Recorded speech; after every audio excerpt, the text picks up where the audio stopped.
Selesai sampai di sini saja. Setelah itu Anda akan tentram hati Anda, dan semoga Allah mengampuni semuanya, mengangkat derajat semuanya. Dan harapan kami kepada dua yang saat ini, dua kubu yang berselisih ini, segera tenang, jangan dilanjutkan seperti itu. Ingat, umat Nabi Muhammad, kita punya kewajiban besar, yaitu menanamkan kecintaan kepada Rasulullah SAW.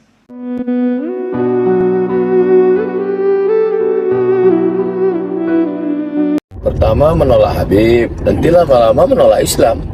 Ya. Ujung-ujungnya itu ya ke sana. Maka ibarat makan bubur panas. Ya. Bubur panas itu dia tidak langsung dari tengah karena panas, pinggir-pinggirnya dulu. Iya, menolak. Kalau sudah orang kehilangan kecintaan kepada para habaib, hilang kecintaan pada ulama, hilang mahabbah, ya lama-lama ketika Islam dihinakan, dia cuek aja. Hati-hati, ini sedang menggerogoti kita. Maka kita tetap mencintai para habaib zuriat Rasulullah SAW. Mencintai dzurriyyah Nabi adalah kewajiban, dan sebetulnya begitu mudah. Jangankan kok dzurriyyah Nabi, umat Nabi saja kalau kita sadar itu umat Nabi, kita susah berbuat zalim kepada umat Nabi. Apalagi jika itu adalah dzurriyyah Nabi SAW. Ada masalah dzurriyyah Nabi. Dikatakan al-mu'minuna musaddaquna bi ansabihim. Ulama mengatakan sekelompok orang itu kalau sudah mengatakan nasabnya kepada orang tuanya dipercaya. Anda jangan suka ngutak-ngatik siapapun. Apalagi ini kisah nasab masa lalu. Ini adalah akhlak adabnya. Itu adalah seperti itu. Jadi apa? Kalau kita mencari celah, oh mungkin begini, ini bahaya sekali. Bahkan dikatakan para imam mengatakan kalau ada sekelompok orang Anda mendengar, mengetahui dari keluarganya mengatakan bahasanya dia punya nasab pada Rasulullah, cukup Anda percayai. Selesai. Ini secara umum segala nasab, kalau satu kelompok yang menisbatkan bahasanya dia punya nasab kepada orang tertentu, Anda tidak berhak untuk otak-atik. Ini siapapun nasab ke siapapun, apalagi kepada baginda Nabi SAW. Kalau sudah nasab di atas, gak ada istilahnya 100% makna 100%. Apa sih makna 100%? Musaddaqun dipercaya. Saya ini sebuah keluarga mengatakan saya punya nasab kepada Sayyidina Abu Bakar Siddiq. Alhamdulillah. Saya punya Rasulullah. Oke. Sampai di sini.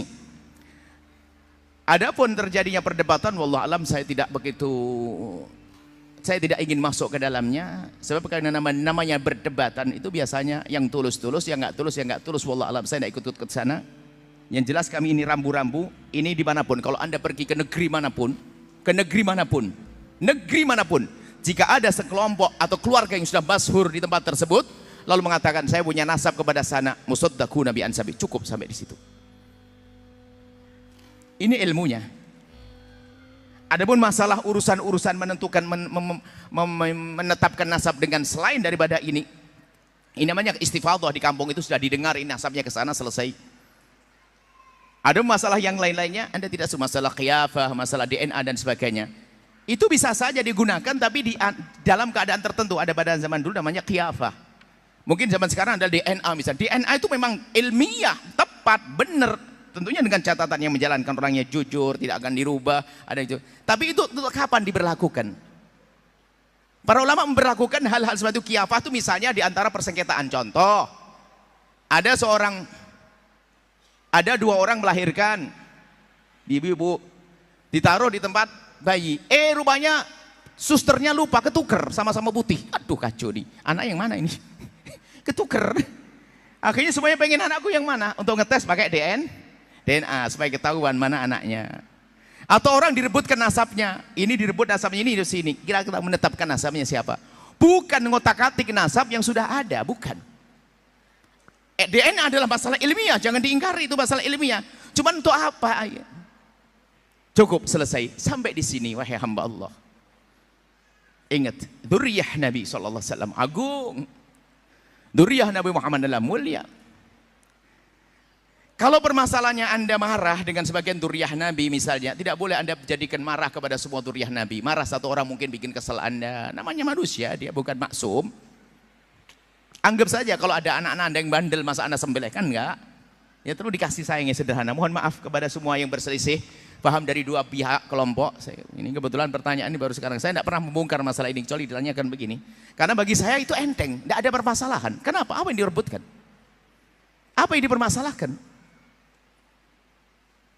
Sudah jelas, ini sudah jelas dari dua kubu besar yang berkata itu adalah semuanya adalah sederhana. Ya selesai, tolong Anda tidak usah bergeming. Pokoknya dikasih satu kelompok dimanapun Anda menemukan, jika kelompok itu masyhur di kalangan keluarganya, dia punya nasab sampai Nabi Muhammad, cukup Anda percaya, tidak usah Anda otak-atik. Selesai, sampai di sini saja. Setelah itu Anda akan tentram hati Anda, dan semoga Allah mengampuni semuanya, mengangkat derajat semuanya. Dan harapan kami kepada dua kubu yang berselisih ini, segera tenang, jangan dilanjutkan seperti itu. Ingat, umat Nabi Muhammad, kita punya kewajiban besar, yaitu menanamkan kecintaan kepada Rasulullah SAW.